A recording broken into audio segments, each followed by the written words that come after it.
And we are live. Hello, and welcome to the Delicious Recipe here on UPRN. If you are watching, you can check us out on their UPRN Facebook. There's also on Twitch. There's also on YouTube. I believe we're in UFO Gods and Extraterrestrials and the UFO Paranormal radio one. Okay, and I'm just double checking here, and yes, we are. I can see us on the screen, so we are on YouTube as well. So this one here I called Xmas Feast, and we're back into this time. We got a solstice that's coming up, and we also have our favorite guest there coming back on again. That's been doing a quarterly hits with us during this. I guess the year, and that's Varla Ventura. Hello, Varla, Hello, hello. Thanks for having me back. I and realize also I'm very dark. It's very dark out, and I put all my lights on in this little dark room of mine. And this I'm just not. Maybe I'll bring this candle a little closer You have to a like. there we go. snowstorm. There we go. Yeah, we have. Oh, I think we're getting the same storm, hmm you guys. We're supposed to get hmm like 5 inches tomorrow. Yes. Hi, So everybody. I'm Laura Lee. I'm on UPRN too. I'm the host of the Angel Rock and Dell's, depending on what day, better or maybe worse half, partner in crime. Yeah. And So Varla is our favorite guest. We tell everybody about you that we love you. yes, thank you. I actually, love you guys. I love you guys. I was We actually love you just, too. yeah, as I was getting ready, I just thought this is just such a relaxing. I love talking to you guys. You always have really interesting points of view, and you just make it easy. So it's a joy to be on your show. Aw. It's so, so this yeah. even goes good there since you're in the dark with the candlelight. Yeah, we were talking there the other day when we were messaging that you were thinking about doing a dark Christmas sort of short thing or something like that. Yeah, well, so I feel like I have like a good amount of kind of folklore collected Mhm. from around the world and various kind of spooky stories. And I know I'm not like the only person that researches that kind of thing, but I was just thinking, wouldn't that be a cute little book? Like, these books of mine are just these sweet little sweetly packaged. And so what if it was like I'm going backwards here, but like a skinnier version where and then it could just zoop right into a stocking, and it would be like all about scary stories to tell at Yuletide, that kind of You know thing. what So I'm finding? There are a lot of people, because I follow a lot of people on Halloween on YouTube that are like Halloween aficionados, but they consider themselves goth and they call it gothmas. So I bet you that you'd Gothmas, have a real yeah, market for I'm it. Yep. definitely popular among the goths. That's hmm definitely my crowd. Yeah. But yeah, I mean, there's such a tradition of telling ghost stories around this time of hmm year, and so I feel like some kind of collection that would embody that, plus all the little weird things that we've talked about over the years hmm too. I think this is our anniversary of I think we were Yes. talking last holiday season. So hmm yeah, Yes, it seems to be really interesting that around these solstices and equinoxes and stuff like that, that there's always they're trying to ward away some sort of dark witch or dark ghoul or dark spirit. There always seems to be, and even happens even in Christmas time too as well. Back before the commercialization of the made up Santa Claus that happened 200 years ago, there was a lot of ritual that was involved, like with yeah. Saturnella, with Mithras and stuff like that, that all went through, and it wasn't all happy Christmas trees in your and people eating turkey. Yeah, absolutely. And I think there were, yeah, I mean, we kind of have that the night before Christmas. hmm That poem was really, I think that was in like 190 something. I want to say hmm 1907 or something like that. And that poem really kind of shifted the way that people thought about Santa Claus and the Santa Claus myth. It embodied certain elements, but he also took poetic license. And it's interesting because he kind of made up some of that stuff And and drew on. the reindeer, we were watching that. I want to give a huge shout out to Jeannie Spencer watching from the UK. If you're over on Facebook, we may not see your comments. We're seeing Jeannie's, but I want to give her a shout out. She always supports Dell and I's show. So thank you, Oh Jeannie. yeah, hello. Yeah, he Hello. said it was a minister. We were watching something just before we came on, and it said that he made up all the reindeer. It was a poem for his children, but he didn't want to put out that he had written it because he was of a religious faith, and there wasn't very much religion in the poem. Oh, Yeah, that was interesting. I yeah, that didn't was know that. But it's so funny because last night I was talking with this woman who does a podcast called Midnight in the Mountains, and she and Mhm. I were talking about some various holiday myths and things, and some of it we were just kind of chatting off air. And the reindeer came up, and I actually sort of discovered a couple things because um one of the connections is actually Thor, and Yes. Thor Mhm. riding his chariot across the Mhm. sky and being kind of the god of lightning and thunder and the Or sky. Odin, you mean? Odin?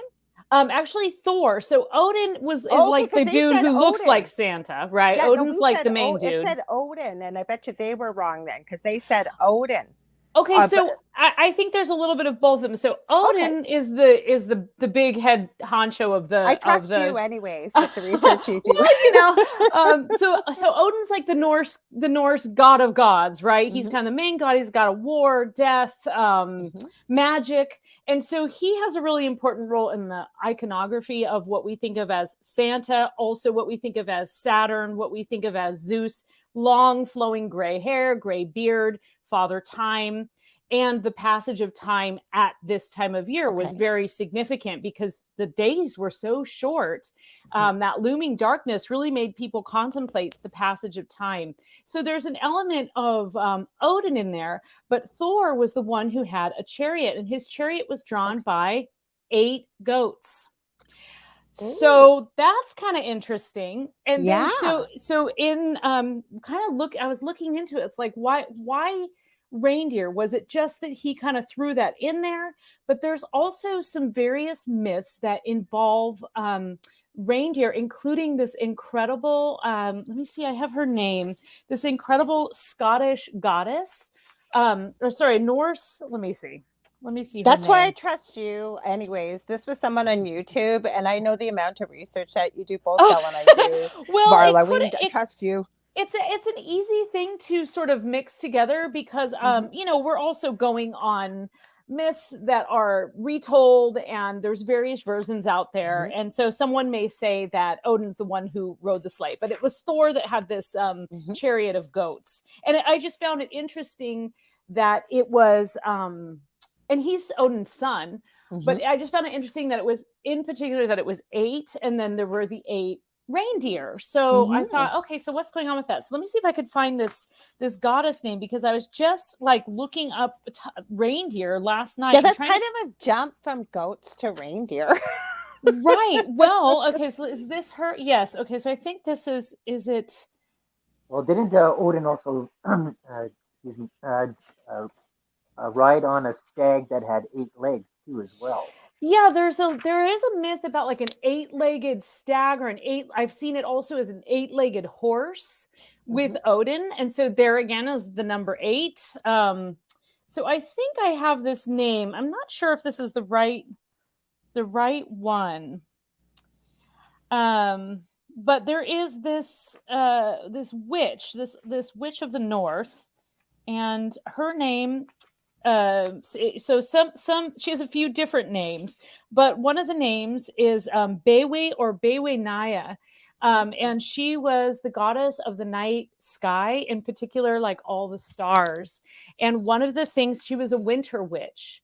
And so she was kind of the one that offerings were made to this time of year and in the winter months. And one of the things that she was responsible for was the frost that brought back the food for the reindeer. And Okay. so I thought, okay, well, there's a little reindeer connection there, because you think, okay, well, there's this Norse mythology and there's reindeer in this kind of, the far north. Um, and in the Arctic Circle, certainly, where, up in the northern part of Finland, where, Yeah. many people believe that's where Santa Claus actually lives. I mean, it's basically close to the North Pole, He's in especially if Finland. you ask a Finn, they'll tell you. um, but anyway, so I just thought that was interesting that there was this winter goddess who was also associated with kind of the melting of the snow and bringing the life back. And that was specifically tied to reindeer, which of course were, a major food source and a source of, leather and fat for, of just all of the things that you would, Antler, yeah, antler. as indigenous North Americans use deer and Yeah. buffalo. Same, but with reindeer, you had that much more prevalent in the Nordic countries, especially in the far north. So I don't know if there was a reverence. I mean, there's always been a reverence for any kind of hooved animal throughout mythology, right? You have the goat-footed god, who then kind of became blamed as took on the devil once the church rolled in. So they started calling the goat god the devil, and the goat god sort of represented the wildness of nature and sort of the masculinity.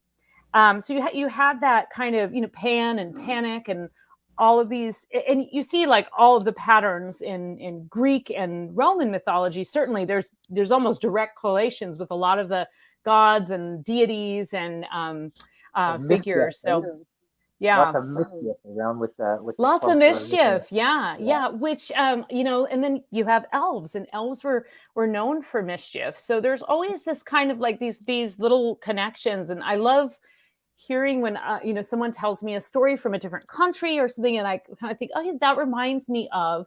So I think that the reindeer were probably associated in imagery with the Nordic kind of idea of this elf, this magical like Santa Claus, say in the Victorian era, and then this Clement guy just threw them in there as like miniature, and then from there on out that was our association with Santa, the reindeer hoofs on the roof.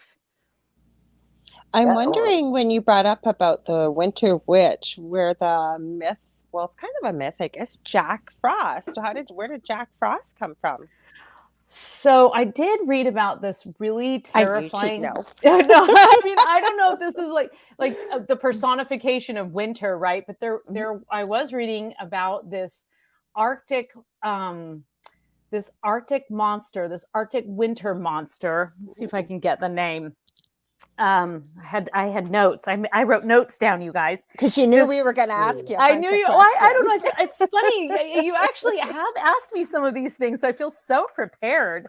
And we didn't talk ahead of time. No, we didn't. We didn't at all. We just knew it was going to be wintry. So, and I was just kind of trying to branch out from some of the things that I know about. I know more about the Celtic and the Norse mythology.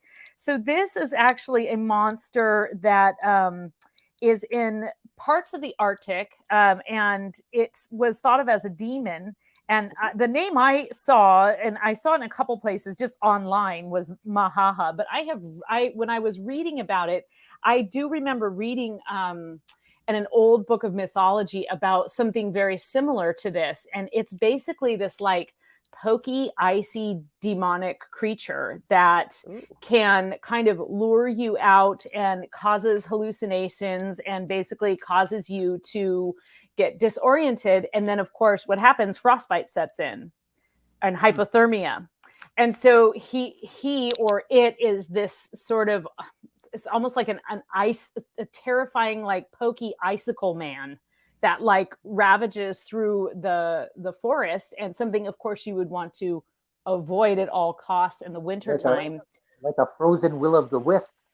Yeah. Like the description of it, there was one description that was just so terrifying. And of course, as it's snowing here, I'm thinking, I don't want to run into that thing. But I was going to say, with hypothermia, that fits right in, because, and I did not know this, you don't learn this when I was going to university for nursing, but I've heard, through the medical field, that when you're going through the stages of hypothermia, right towards the end, apparently people get very disorientated and they take their clothes off thinking they're warm. And you're talking about this monster and all this stuff, like, oh, I'm getting goosebumps again just thinking about it. One of the really freaky things is it said it tickles you to death.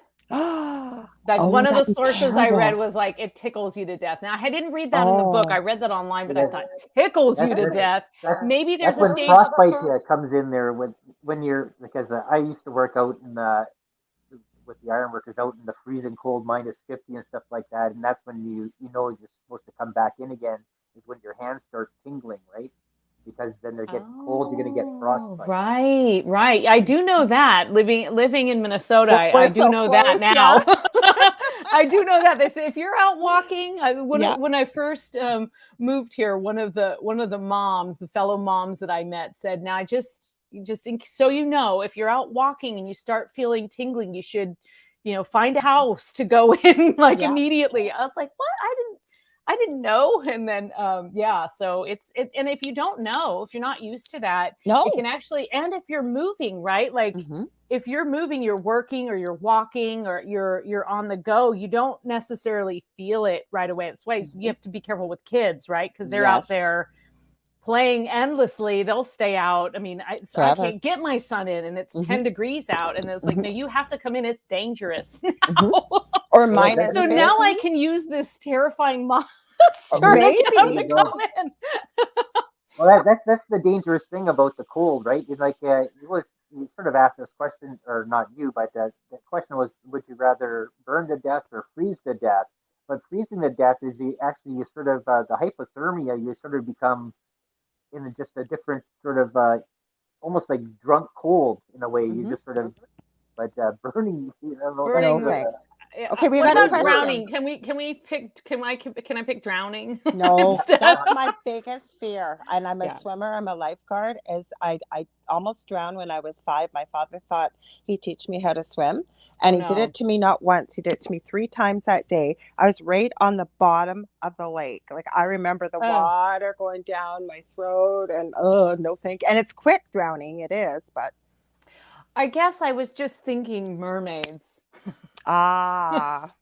Yeah, but I think I think there's a similar thing there with like Question. the hypothermia and that moment where you get completely disorientated and you've lost the oxygen. I think that also happens in the water, and then that's when you see mermaids. But this is interesting because when I was talking with Laura, I was last night, we were talking about that space in between the dark and the light, the space in between life and death, and that those moments, as maybe that's where these supernatural creatures actually dwell, in that space in between. And sometimes we're like open enough, we get to see it when we're conscious, and other times we only see it in dreams, and other times we only see it when we're actually in that in between space. And like so when we awaken and just before we fall asleep. That is supposed to be one of the best times to connect with spirit, with love. We have a question for you. I was highlighting it, Del. No, I'm trying to get these off here. Oh, I see you it. can't get them off. So the question is she related to Jesse Ventura? Because I'm not, but I did go to the state capitol, and they have all the paintings of all of the governors. And so I went and took my picture next to the one that the painting of him, because of course I grew up watching him on wrestling. So now I've not met him. If I ever meet him, I'm gonna say, everybody thinks we're related, and then we can do a selfie together. Because Jeannie's from the UK and she knows who Jesse Ventura is. So there you go. Yeah. I highlighted it, so but you know this already, right, Varla? If you see it highlighted, you know there's a question. Yeah, that's great. She knows that. Yeah. Del's just learning because he set this all up on his own tonight and everything, because we're producing our own shows now. So good job. Yeah, congratulations. Yeah. Okay, so other things that what would you say would be other sort of scary things that would be happening around Christmas time that you've come through looking at? There must be stuff that deals with fire in the Yule log.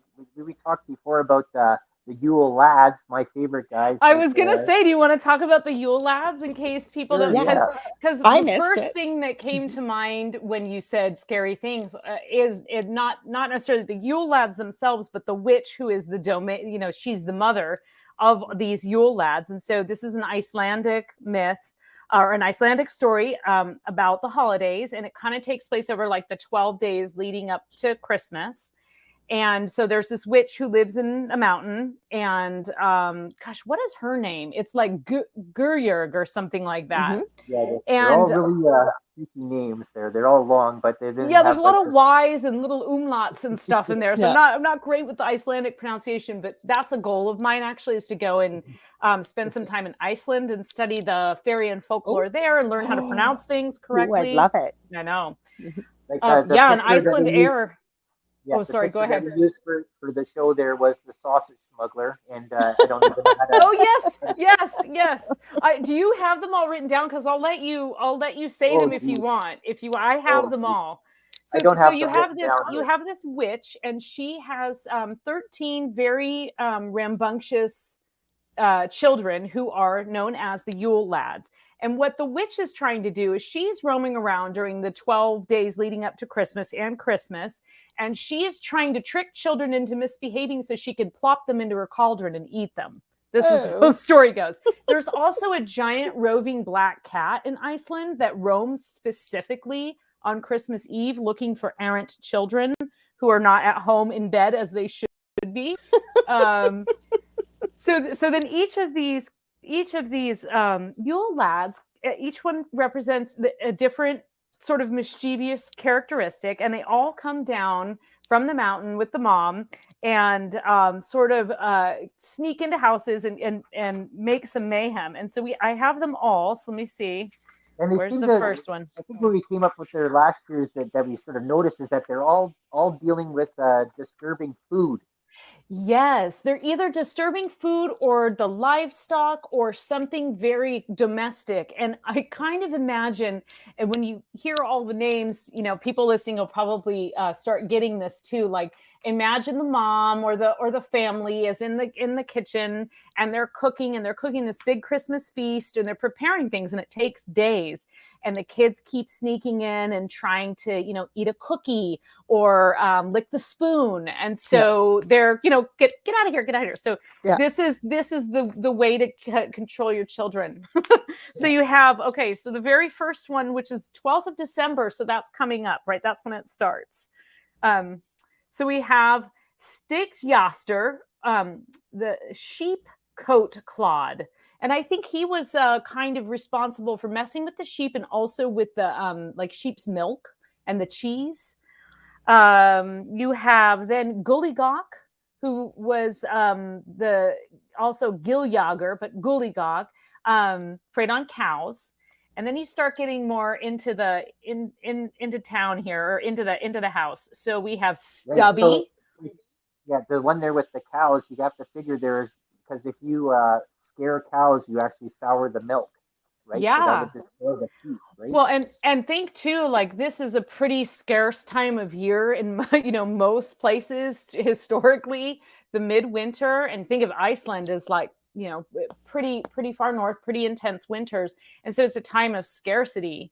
So if things are overturned or spoiled or ruined, that could actually be the difference between life and death. So sometimes you got to go to extreme measures and tell the children that they're going to be stolen by a witch and put in her cauldron. I mean, it's perfectly understandable. Then you have, I just love this one because Stubby. Yes, Stubby, Stuffer, Stubby, and he was the pan stealer. And I think it actually said Stubby pan stealer. I'm thinking that must be a certain kind of pan.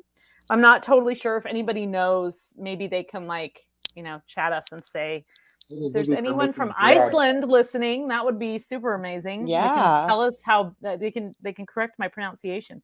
Then we have the Purus liquor, the spoon liquor. Don't lick a spoon. My personal favorite, the potus liquor, the pot liquor. And then the Askasa liquor, the bowl liquor. We got a lot of Followed liquors. by the Herda Skiller, the door slammer. Don't slam the door. Yeah. It caused the case to fall, right? Oh, and I was also thinking the door slammer might have even been just for really to hammer it in and convince everyone because of a winter wind coming through, and you could say, oh, it's the door slammer. Then you had the skyr gobbler, skyrgammer, and this skyr is the Icelandic yogurt, and so of course it's a traditional food, and it would be cultured and on being made on the counter. and would be something that you're not supposed to mess with, because I've made yogurt once before, and it's like sourdough. Like, you can't get outside things in it. It's got to have its own little world of bacteria, or you can ruin it pretty easily. So don't mess with don't come along and eat all the yogurt. And then Dell's favorite, Bugna Quaker, the sausage swiper. Stealer. Yeah.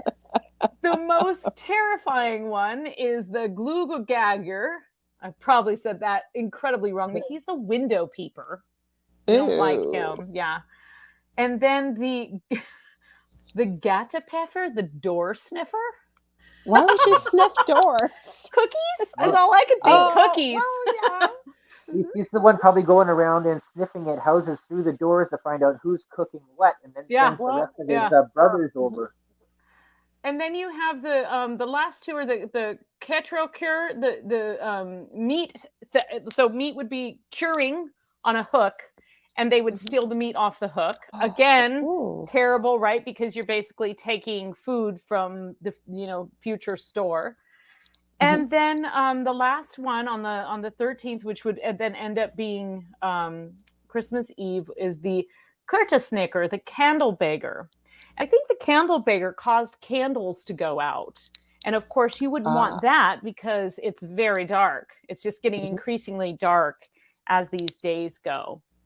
And it just, we've heard the song, the 12 Days of Christmas, but there's actually a lot of lore about that time being incredibly spiritual and actually very good for high magic, including crazy things like don't go out on Christmas Eve, because if you go and take water from the well, it will turn to blood at midnight on Christmas Eve. Yeah. And you'll hear, and I actually read that from Charles Dickens, was the one who I got a lot of really interesting information, because we know the Christmas Carol, which is of course a ghost story, right? It's like one of the most famous ghost stories in the world. But he was really into the tradition of the Victorian ghost story at Christmas time. So much so that he put out a regular publication, kind of a journal, and it was called All Year Round, and he published it all year round. And he had a Christmas edition, and he would do ghost stories every year, including gathering people and having them contribute stories. One year he did this I think it was in like 1890, he did this very elaborate literary ghost stunt where he basically created a haunted house, and he wrote the introduction, and he said, okay, here's this haunted house, and here are all the rooms. And he walks into the room of this haunted house, and there's bells for each room. So you've got, the colonel's room and the servants' quarters and all that sort of thing. And then he found writers of the time that he admired or worked with, including like Wilkie Collins, who was the playwright who wrote The Woman in White, which is a play about a ghost, and was a story and then adapted as a play. Probably some people have probably read that story because it's kind of a classic ghost tale. But in any case, he got all these people and he assigned them each a room, and then they all wrote as if they were the ghosts of that room. And pretended they stayed the night, and they were either a person staying the night or the ghost was talking to them. And there's poems in there. There's long, weird stories. There's first person dialogue. There's, it goes all over the place. So I just love that from a sort of writerly point of view also, that he had this kind of ghostly experiment. But in any case, was Charles Dickens into the occult or into seances or anything like that? I think he had some, probably inevitably because of the times, there was a certain amount of like spiritualism that always overlapped. I do think that he probably attended a few seances, but he wasn't like, like Sir Arthur Conan Doyle and those guys who actually got more involved in the occult and sort of the Golden Dawn and things like that. I think he was really much more interested in the sort of literary aspect and the cultural aspect of what it was to tell ghost stories and why we tell ghost stories and how important that is to kind of connect those things. It's kind of like, if you go to watch a scary movie with someone, there's a certain like bonding thing that happens, and I think that happens with a ghost story also. You're gripping, you're all kind of like in it together, and it creates a certain kind of communal thing. That can be said of any story, but ghost stories in particular, because they put us in a vulnerable kind of scary place, I think they really bond us in particular. So yeah. I know it was just I was checking out something there earlier. Have you ever seen the alternate ending that was done by SNL for "It's a Wonderful Life"? No. No, What happens? this was I guess at the end there. I guess when George they find all the money and stuff like that. I guess with the SNL one, I just saw this a week ago again. This is from like about 10-15 years ago. They go in, they find out that Potter was the guy who stole it, and then they end up beating the heck out of him. Right? That's the end of the story. Like, instead of having being everybody's. Oh, now I'm gonna look that up. The alternate ending. Yeah. Yeah. That's my favorite. One of my favorite Christmas movies. It's a Wonderful Life. Yeah, that's a good one. I love Jimmy Stewart. He's one of my favorite actors, and I love. I mean, he also was in Harvey, which is a puka story, because Harvey is this big imaginary white rabbit that he sees, and so he plays basically like this town drunk who no one believes because he's the town drunk, but he sees this rabbit and he talks with this rabbit. And he actually says in the movie, he is a puka, and a puka is a shape-shifting fairy from Irish folklore, often appearing as a horse, but also can appear as a rabbit. And so, and like Donnie Darko is kind of like a newer version of that. Like, it's not that new anymore, but a more recent version of that kind of puka, giant, weird, menacing rabbit. But the pukas actually frequently do prey upon the town drunks. They tend to prey upon people that are a little bit bumbling as a means of trickery, and kind of, they don't always, fairies don't necessarily want to be seen, or they don't necessarily, they only reveal themselves to certain people. So they can just be,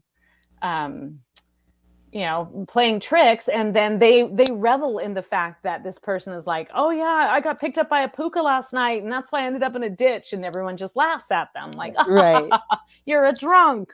Yeah. So that totally happens in that movie with Jimmy Stewart. It's a great movie if you haven't seen it. I saw it. My other favorite one is Love Actually. I love that. I love that. Oh, that's a good Christmas. Yeah. Yeah. I've heard that so many times. Oh, Dell's like, oh, so good I movie. watch it by myself. I don't ask him. Oh, hi, Shanna Gray. We got Allison Nash. I have no idea what they're saying here. It looks like some unusual. Maybe they're advertising. I don't know. I don't know. And Sharon, capital letters there. Yeah, I'm not sure what they are. But welcome. Maybe it means something, and we don't. You're welcome to stay if you behave. Or the sausage snatcher will come. That's right. That's right. The sausage stealer is coming for you. The door slammers is hot on your tail. But for people that actually know, though, is like Christmas with the Santa Claus is actually a pretty recent iteration that it's actually happened here. It's more of like I think what I was looking at there is that the actual Santa Claus that was done. I think it was in before that. I think it was 1840, and that's when they merged Santa. They gave him the big red fat jolly guy and made him give out presents, and that's what all the stores. That was their way of selling merchandise, right? Right. Well, and you think about like in the US and in Canada, that was a time of like, there was another wave of immigration during that time. And so you also had blending of different cultural beliefs and rituals around this time of year. So you had people who were immigrating from Scandinavia, from Finland, from Norway, and they had a sort of like winter god or a little winter elf that they worshipped that brought in good luck for the new year. And, they had candles on their trees and to bring in the light. And then you had some, some of the German traditions, which of course you had Krampus, the terrifying hairy beast that it's With the funny. tongue? He has a long tongue and crazy horns. And I there's a Christmas market here near me, and there's Krampus is always there. And I'm always trying to convince my son to get just what a great, wouldn't that be that's just like the greatest holiday card if we could just get in there with Krampus. And he is just like, no Over way, nope, not standing anywhere near that thing. And so it's doing like that's Krampus was the one that would snatch the children and punish the children who were misbehaving.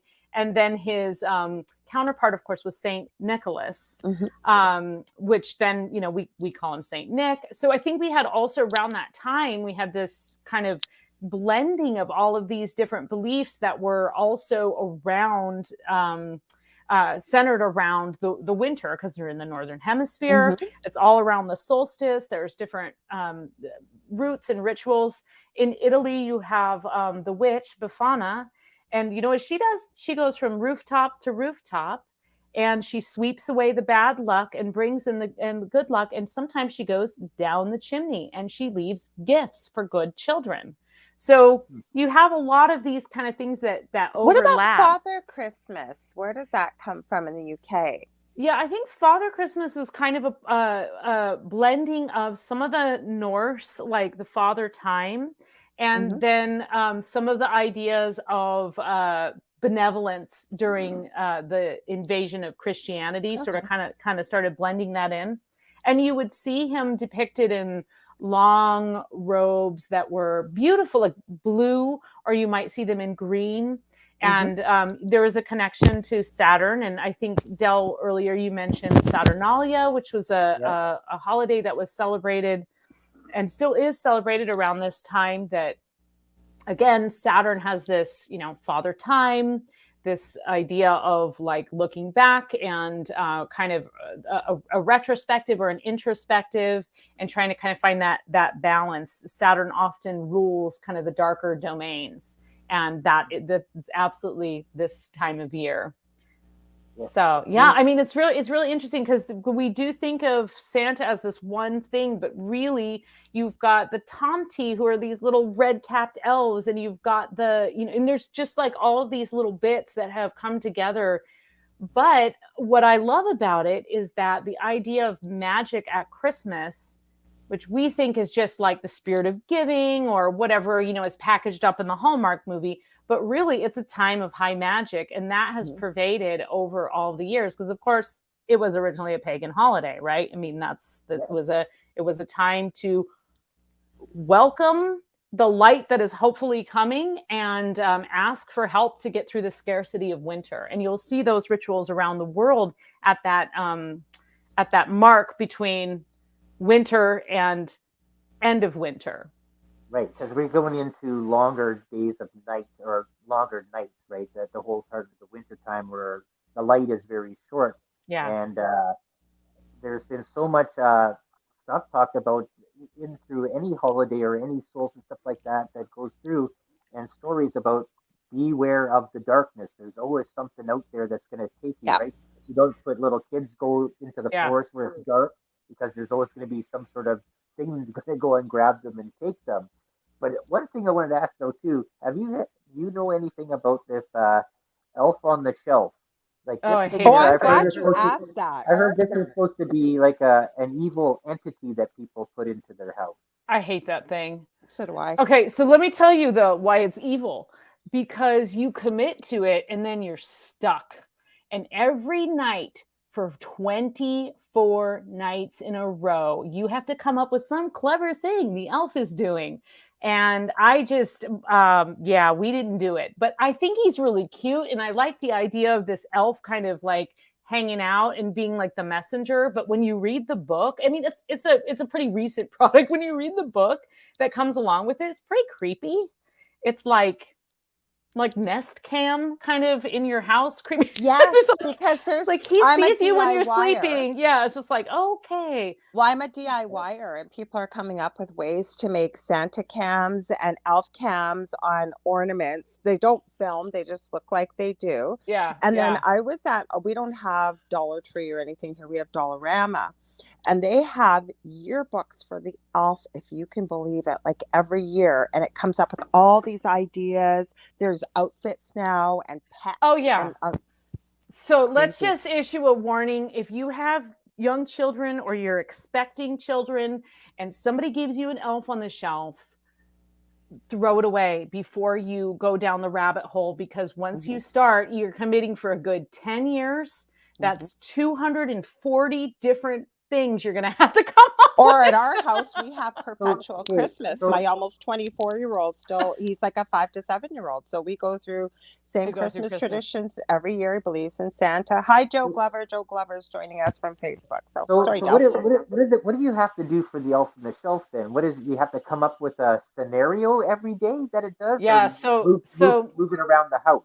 Yeah, so in order to convince children that the elf is real and really watching on behalf of Santa, you move it around the house and you have it kind of do different things and like different poses and stuff. And so it's become sort of like a, a trend where, I mean, you said you're a DIY, you probably see it all over Pinterest and stuff. It's like, oh, you put them, you do this funny thing. And then of course there's like, weird, I mean, Elf on the Shelf fails. I know a mom who accidentally burned her. She did not mean to, but it like got too close to a candle. And now but like the kids know that it's that elf. So now she's got like this, damaged elf that she has to kind of like, couldn't work Santa with. have sent a replacement? He's retired. Here comes Elf on the Shelf's brother or something, or cousin come over to. But I do think like the idea of the elves as helpers for Santa is where that came from. That the elves were the one, we know the talking about the elves being the ones that make the gifts or help deliver the gifts to the children. And I think that there is a connection there with the idea of making little offerings for these little creatures, like the tomte and the tomte are the Swedish little elves, and I think in Finland they're Tontu, and then they're like Nisi, but they're all like these little guys that have red caps and white beards. And sometimes people just make them out of wood or some kind of like important magical wood, and they set them on their doorsteps, and they kind of look like little gnomes. I love but they look basically like a teeny tiny Santa is what they look like.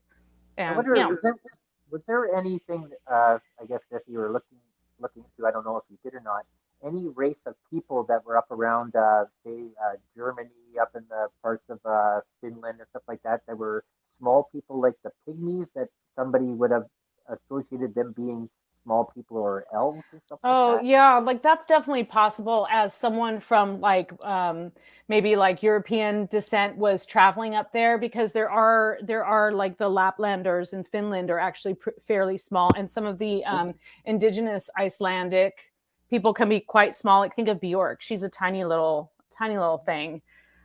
So I think that's definitely possible that some of those things became just like, I know we've talked about this before, but like with werewolves, we had reverends observing rituals that I did not understand. And these rituals involved donning of skins and dancing around fires and trying to transition from this world into the next and shapeshift in order to, have success in a battle or have success in a hunt, or basically strike some kind of balance within, the group. So when you had the people who were coming along writing things down, they had a certain cultural bias, which would come because they were the ones who actually they had the money and the means to be able to, learn to be educated and to the leisure time to write.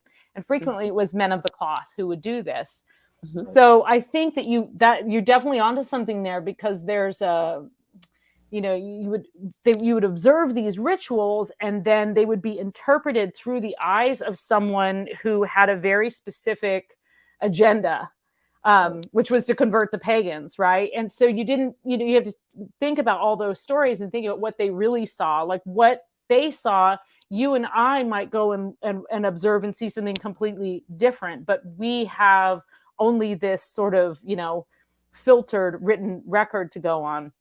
And so I think that's absolutely, that some of those ideas could blend together, and there's certain biases that come into play there about making, exaggerating what the size of a person is or isn't. There are actually these Scandinavian trolls in some stories. The Scandinavian trolls, actually, they are not like, you think of trolls and you kind of think of like these kind of gruesome, brutish creatures that hang out around water and bridges. But they're protectors, right? They're kind of like gargoyles. They're protectors. But these Scandinavian trolls are actually, the way they're described, they're almost like the Nephilim. Like they're very tall and very angelic-like. And I think I have an excerpt about one of the Scandinavian trolls in my book here. I can probably dredge up. Yeah, I thought about this because we were in Laura there. We watched that American Gods TV show, which was really sort of interesting there. And Mad, I can't remember, it was Mad Mooney or whatever. He was the leprechaun in there, and he was a really tall guy he's huge with red hair. And he said, Sweeney. Matt Sweeney, yes. And the reason that he said that, the girl goes to him and says, "Well, I thought all leprechauns were tiny, short little people." He says, "No, that's what the Catholics did to demasculate us, to make us to be basically to shun us, right?" Right. They said, "Okay, these tall people, says we'll just make them little midgets, and we'll make fun of them like that, even though they were huge people, right?" So I sort of wonder about that through history, if some of these things, like maybe there was people that were like that, but somebody, whoever was in power, says, "Oh, we'll just make these little tiny people, and so people think they're weak," right? Yeah, yep. And also at the same time exaggerate the size of the hero, right? And kind of exaggerate the myths so that they seem like myths, as in don't believe them, not as in stories that actually have the origins and the truth in them. Right. So let's see if I have this. Okay, so those are the Welsh. Santa Claus. I know I have this thing about the Scandinavian trolls being beautiful, and it just, okay, in Scandinavia, especially Sweden, the elves are beautiful and mostly peaceful creatures called Alvheim, or sometimes Alvi, Alb, or Elbi. In Norway, elves are known as Huldrefolk. They live underground in hilly and rocky areas. And I'm looking for this thing about the trolls, though, where they describe them as these tall creatures who are absolutely, let's see, they are absolutely beautiful. Well, I know it's in here. Okay. Well, anyway.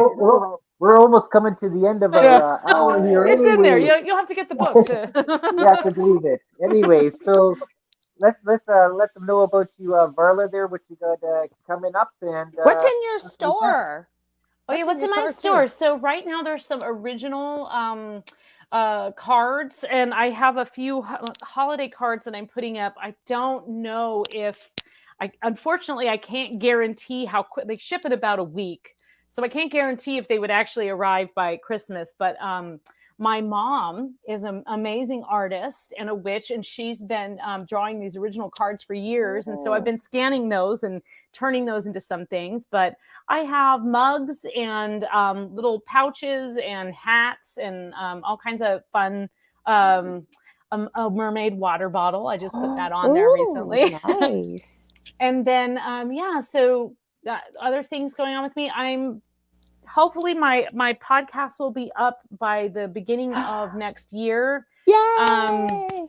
There's a network that it might actually be picked up on, but I don't have that as a guarantee, so I won't say anything about the name. But if people want to go to my website and you scroll down, it's varlaventura.net, and there's a way to subscribe there, and I should be sending out a newsletter and some information about that as it pops up. So Awesome. Yeah. Ah. It'll Awesome. be me reading freaky stories, sometimes talking to freaky Yay! people about their freaky stories. Yes. But yeah. Okie dokie. And Laura, what do you got there coming up there this week? I have coming up on Monday, December 13th, I have Marielle Ford Clark, who you had on a little while ago. She was supposed to be on earlier, but had a unexpected emergency. So she is graciously coming back this Monday. You guys are going to love her. She's from Ireland. She's had a Yay. near-death experience. She has Really a book. interesting. What's that, Del? It's a really interesting lady. Yeah. Super and just so sweet. And if you ever want to get a hold of me, you can get a hold of me on facebook.com/the Angel Rock. Thanks, Del, for joining me. And Varla, we love you so much. Yes. Okay. And Thank let's you. pop this off there to the next show that comes afterwards. I can hear a little ticker tackering in the air there. All So, right. I Well, want to thank thank you you. both so much. Yeah. And Talk to you check hopefully us over the out there holidays. next Thursday, and everybody else out there, happy holidays, and we'll see you next week. See you next week.